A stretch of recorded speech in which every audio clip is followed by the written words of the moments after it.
ನಮಸ್ತೆ. ಸರೋಜಾ ಶ್ರೀ ಶಿವಶಕ್ತಿ ಯೋಗ ಕೇಂದ್ರ, ಬಿನ್ನಿ ಲೇಔಟ್, ಬೆಂಗಳೂರು. ಕಾಲು ನೋವಿರೋರಿಗೆ ಎಕ್ಸಸೈಸ್ ತೋರಿಸಿ ಅಂತ ಹೇಳಿದ್ದಾರೆ ಯೋಗಾಸನದಲ್ಲಿ. ಮಂಡಿ ನೋವಿರೋರಿಗೆ ಮುಂಚೆನೂ ಅಪ್ಲೋಡ್ ಮಾಡಿದೆ, ಸುಮಾರು ವಿಡಿಯೋಸ್ ಇದೆ. ನೀವು ಸ್ವಲ್ಪ ಹುಡುಕಿದ್ರೆ ಸಿಗುತ್ತೆ ನನ್ನ ಯೂಟ್ಯೂಬ್ ಚಾನಲಲ್ಲಿ, ಫೇಸ್ಬುಕ್ಕಲ್ಲೆಲ್ಲ.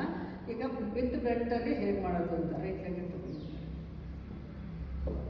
ಹಾಕ್ಕೊಳ್ಳಿ. ಪಾದಕ್ಕೆ ಈ ಥರ ಹಾಕ್ಕೊಂಡು, ಇಲ್ಲಿ ಬೆಲ್ಟೇ ಬೇಕು ಅಂತಲ್ಲ, ಹಗ್ಗ ಇದ್ರು ಆಯಿತು, ದುಪ್ಪಟ್ಟ, ಟವಲ್ಲು, ನಿಮ್ಮ ಮನೆಯಲ್ಲಿ ಏನಿದೆ ಸುಲಭವಾಗಿ ಸಿಗುವಂಥದ್ರಲ್ಲೇ ನಾನು ಮಾಡಿಸೋದು, ಎಲ್ಲರೂ ಈಸಿಯಾಗಿ ಮಾಡೋವಂಥದ್ದು. ಈಗ ನೋಡಿ, ಕೈ ಹಿಂಗೆ ಇಟ್ಕೊಂಡು ಹಿಂಗೆ ಎಳ್ಕೊತಾ ಇದ್ದಾರೆ. ಬೆರಳು ನಿಮ್ಮ ಕಡೆಗೆ ತೊಗೊಳ್ಳಿ. ಬೆರಳು ನಿಮ್ಮ ಕಡೆಗೆ ತೊಗೊಂಡಾಗ ಏನಾಗುತ್ತೆ, ಒಳ ಮಾಂಸಖಂಡಗಳೆಲ್ಲ ಚೆನ್ನಾಗಿ ಸ್ಟ್ರೆಚ್ ಆಗುತ್ತೆ. ಕಾಫ್ ಮಸಲ್ಸ್, ಮಂಡಿ ಹಿಂಭಾಗ, ತೊಡೆಗಳೆಲ್ಲ ಸ್ಟ್ರೆಚ್ ಆಗೋದ್ರಿಂದ ಪಾದದ ಒಳ ಅಂಚು ಮುಂದಕ್ಕೆ ಹೋಗ್ಬೇಕು. ಈ ಪಾಯಿಂಟನ್ನು ಮುಂದಕ್ಕೆ ತಳ್ಳಬೇಕು. ಈ ಬೆರಳು ಹೊರ ಅಂಚು ನಿಮ್ಮ ಕಡೆಗೆ ಬರಬೇಕು.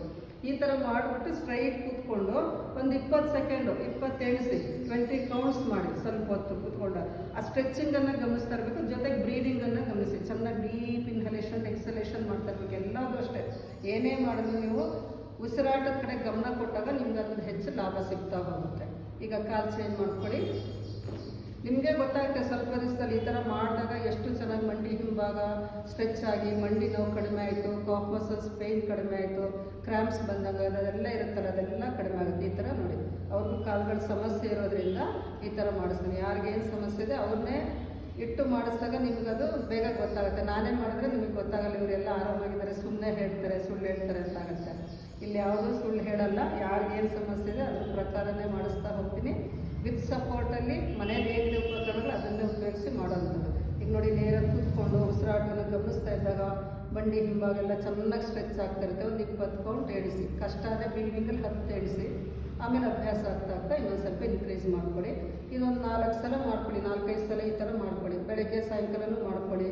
ಕಾಲು ಮತ್ತೆ ಚೇಂಜ್ ಮಾಡ್ಕೊಂಡು ಮಾಡ್ಕೊಳ್ಳಿ. ಒಂದು 5-6 ಸಲ ಮಾಡ್ಕೊಂಡಾದ್ಮೇಲೆ ದಿವ್ಸಕ್ಕೆ ಒಂದು 2 ಸಲ ಆದರೂ ಮಾಡ್ಕೊಳ್ಳಿ. ಕೂತಿದ್ದ ಕಡೆನೇ ಇದು.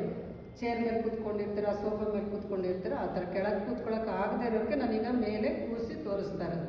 ಕೆಳಗೆ ಕೂತ್ಕೊಂಡು ಈ ಥರ ಮಾಡ್ಕೋಬೋದು. ದಿಂಬು ಹಾಕ್ಕೊಂಡು ಸ್ವಲ್ಪ ಹೈಟಲ್ಲಿ ಕೂತ್ಕೊಂಡು ಈ ಥರ ಸ್ಟ್ರೆಚ್ ಮಾಡ್ಕೋಬೋದು. ನಿಧಾನಕ್ಕೆ ಕೆಳಗೆ ಇಳಿಸಿ.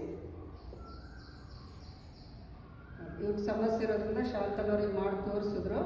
ನೀವು ಇದನ್ನು ಉಪಯೋಗ ಪಡ್ಕೊಳ್ಳಿ, ಬೇರೆಯವ್ರಿಗೂ ಶೇರ್ ಮಾಡಿ. ಇದೆಲ್ಲ ಸಿಂಪಲ್ ಆಗಿರೋ ಆಸನಗಳಿದು. ಆಸನಗಳಂತಲ್ಲ, ಎಕ್ಸಸೈಸ್ ಅದು, ಸರಳ ವ್ಯಾಯಾಮ ಇದು. ಪ್ರತಿಯೊಂದಕ್ಕೂ ಸರಳವಾಗಿ ಮಾಡುವಂಥ ಆಸನಗಳನ್ನೇ ತೋರಿಸ್ತಾ ಇರೋದು. ಎಲ್ಲರೂ ಉಪಯೋಗ ಪಡ್ಕೊಳ್ಳಿ, ಬೇರೆಯವ್ರಿಗೂ ಶೇರ್ ಮಾಡಿ. ಎಲ್ಲರೂ ಆರೋಗ್ಯವಾಗಿರಲಿ ಅಂತ ನಾನು ಮಾಡಿ ಹಾಕ್ತಾ ಇದ್ದೀನಿ. ನೀವು ಉಪಯೋಗ ಪಡ್ಕೊಂಡು ಬೇರೆಯವ್ರಿಗೆ ತಲುಪಿಸಿದ್ರೆ ಕಮೆಂಟ್ಸ್ ಹಾಕಿ, ನಿಮ್ಗೆ ಏನು ಅನ್ನಿಸ್ತು ಅಂತೇಳಿ. ಮುಖ್ಯವಾಗಿ ಕಮೆಂಟ್ಸ್ ಹಾಕಿದ್ರೆ ಅದು ನಮಗೆ ರೀಚ್ ಆದ ಬೇರೆಯವ್ರಿಗೂ ಅದು ರೀಚ್ ಆಗುತ್ತೆ. ಗೊತ್ತಾಯ್ತು? ಎಲ್ಲರಿಗೂ ಉಪಯೋಗ ಪಡ್ಕೊಳ್ಳಿ, ಖುಷಿಯಾಗಿರಿ. ನಮಸ್ತೆ.